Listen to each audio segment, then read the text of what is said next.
My parents stole the $68,000 my grandpa left me to fund my sister's dream. They thought I'd stay quiet forever, but what I did tore their fantasy world apart. When my grandfather passed, he didn't leave a eulogy, he left instructions, not for the family. For me, a private envelope, handwritten, taped to the underside of his old desk drawer, with my name on it in block letters. Cody, open this when you're ready. It took me 3 weeks to gather the courage. I'd just turned 21, still living in my parents' house. Still broke, still invisible. Grandpa had been the only one who saw me. The day I finally opened the envelope, I remember the rain, not a poetic drizzle, just hard, angry rain slapping the siding like a warning. Inside the envelope, there were 3 things: a letter in Grandpa's tight cursive, a printed document from a local bank, a yellow sticky note with a 6-digit code, and the words locker me in A14 South Lake Storage. My hands were shaking. I read the letter first. Cody, you've always been the one who sees through the noise. This is yours. I'm proud of you.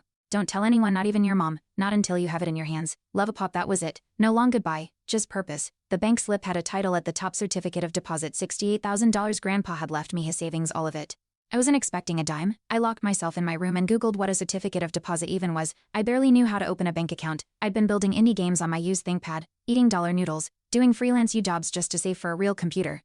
And now the $68,000. It didn't feel real, so I waited. Like Grandpa said, I waited until I could figure out what to do. The next morning, I went to the South Lake storage unit listed on the note. It was this aging row of metal lockers behind a Dollar Tree. The kind of place where the pavement is cracked and the doors shriek when you open them. Locker me nice 14 was almost empty, except for a small fireproof box, a kind you keep deeds and insurance papers in. I entered the 6-digit code from the sticky note. The latch clicked.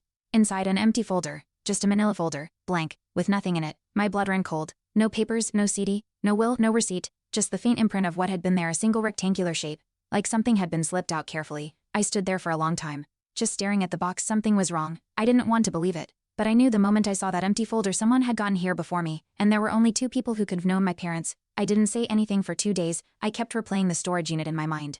The empty folder, the perfect rectangle of dust where something used to sit. I even checked the locker again. Nothing. That night, I sat through dinner with my parents, watching them act normal, my mom laughing too loudly at one of my dad's dumb work stories, my sister Tina flicking her phone screen under the table, probably FaceTiming with someone in sign language. Everything looked the same, but it felt off. Then I heard them. It was 1:30 a.m. I'd gotten up to grab water. Their bedroom door was cracked open, just enough for sound to escape. Mom's voice, low but sharp. We agreed not to say anything. It was either fund her project now or it'd fall apart, and it's not like he was doing anything with it. He barely leaves his room. Dad, it's not that simple, Mare. That account was supposed to be frozen until Cody turned 25. You made me break into the lockbox. Silence, then her again. And do you see him out there changing the world? No, he's playing pixel games in the dark. Meanwhile, your daughter has a real shot. Don't guilt me now. I stood in the hallway, barefoot, shivering. I didn't need to hear more. They took it. The $68,000. I couldn't finish the whole story in the short. The full story is on my channel and link below.